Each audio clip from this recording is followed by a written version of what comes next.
কারো কাছে তিনি ঝাঁকলাই, আবার কেউ বলেন ঝঙ্কেশ্বরী। তবে আসলে তিনি বিষধর কেউটে প্রজাতির সাপ। আর এই সাপকেই দেবী জ্ঞানে পুজো করা হয় পূর্ব বর্ধমানের ভাতার ও মঙ্গলকোটের 7টি গ্রামে। প্রতি বছর আষাঢ় মাসের শুক্লা প্রতিপদ তিথিতে ঝাঁকলাই সাপের পুজো হয় মহা ধুমধামের সঙ্গে। ভাতারের বড় পোশলা, শিকোত্তর, মুকুন্দপুর এবং মঙ্গলকোটের ছোট পোশলা, পলসোনা, মুশারু ও নিগন গ্রামে চলে এই পুজো। এর মধ্যে বড় পোশলা, ছোট পোশলা, মুশারু ও পলসোনা গ্রামে এখনো জীবন্ত ঝাঁকলাই সাপ ঘোরাফেরা করে, আর সেখানেই তাকে দেবী রূপে পুজো করা হয়। স্থানীয়দের বিশ্বাস, ঝাঁকলাই সাপ যতই বিষধর হোক না কেন সে কাউকে কামড়ায় না। যদি বা ছোবল দেয় তাহলে দেবী মন্দিরের মাটি শরীরে লাগালেই বিষ মুক্ত হয়ে যায় আক্রান্ত ব্যক্তি। রান্নাঘর থেকে শোবার ঘর, এমনকি মন্দির চত্বর, সব জায়গায় ঝাঁকলাই সাপ অবাধে ঘোরাফেরা করে, আর তাতেই অভ্যস্ত এইসব গ্রামের মানুষজন। এই অদ্ভুত ও আধ্যাত্মিক বিশ্বাস আজও ধরে রেখেছে ভাতার ও মঙ্গলকোটের মানুষেরা। আধুনিক বিজ্ঞান ও ধর্ম বিশ্বাসের মাঝখানে দাঁড়িয়েও এই রীতি যেন একটি সাংস্কৃতিক বিষয়। বলতে গেলে আমাদের এনার যে ইতিহাস আমরা যেটুকু জেনেছি আর কি, হয়তো সবটা আমরা জানি না, তবে তার মধ্যে বাংলার 911 সালে মুরারিমোহন চক্রবর্তীর নেতৃত্বে এই ঠাকুর প্রতিষ্ঠা। আর যেখান থেকে মা উঠেছিলেন এনাদের সেই জায়গাটার নাম হচ্ছে, আমাদের এই মাঠে দক্ষিণ মাঠে একটা জায়গা আছে, জায়গাটার নাম হচ্ছে খুনগড়ের ডাঙ্গা। সেই ডাঙ্গাতে মা 7 বোন, ওরা 7 ভাগে বিভক্ত হয়ে 7টা গ্রামে গিয়েছিল।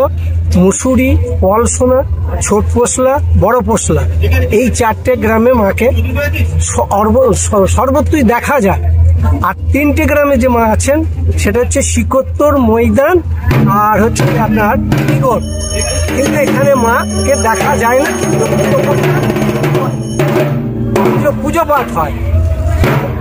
এর বিশেষত্ব বলতে গেলে আজ থেকে ধরুন বছর 8 আগে আপনার যুগান্তর পেপার ওনারা মাকে নিয়ে গিয়েছিলেন, এখান থেকে বন দিয়ে নিয়ে ওখানে রেখেছিলেন, এবং ওনারা রিসার্চ করে দেখেছেন যে অন্যান্য বিষধর সাপের থেকে এনার কোনো রকম কম নয়, বিষ।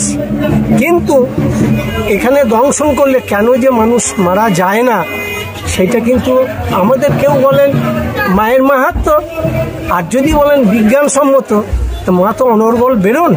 এইবার সাপের যে নিয়মটা আমরা বিজ্ঞানে জানি যে 15 দিন ছাড়া ছাড়া এরা বিষ যে কোনো জায়গায় ছোবল মেরে ফেলে দেয়।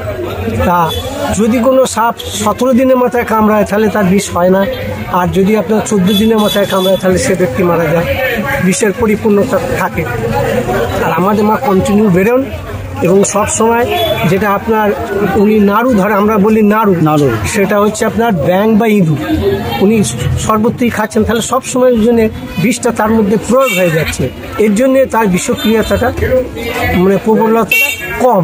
কথিত আছে যে এখানে আপনার মা দংশাইলে আপনার এখানে মাটির ফলে বা জলে স্নান করলে, আমাদের চিরকালই তাই হয়ে এসেছে। এই পুকুরটা আপনার ইয়ে হয় এবং ঠাকুরমশাই ঝেড়ে দেন এবং তার মানে মৃত্তিকা একটুখানি মানে বুলিয়ে দেন, তাতে আজ পর্যন্ত আমাদের কেউ মারা যায় না। ইদানিংকালে অনেকে হয়তো সেই বিশ্বাসটা রাখতে পারছেন না, অনেকে হসপিটালে পৌঁছান। এখনো পর্যন্ত আমাদের সেই রেকর্ড নেই এই 4টে গ্রামের মধ্যে ধ্বংসালে। Bureau report, live news TV. এইরকম আরো আপডেট পেতে হলে ফলো অ্যান্ড সাবস্ক্রাইব করুন লাইভ নিউজ টিভি।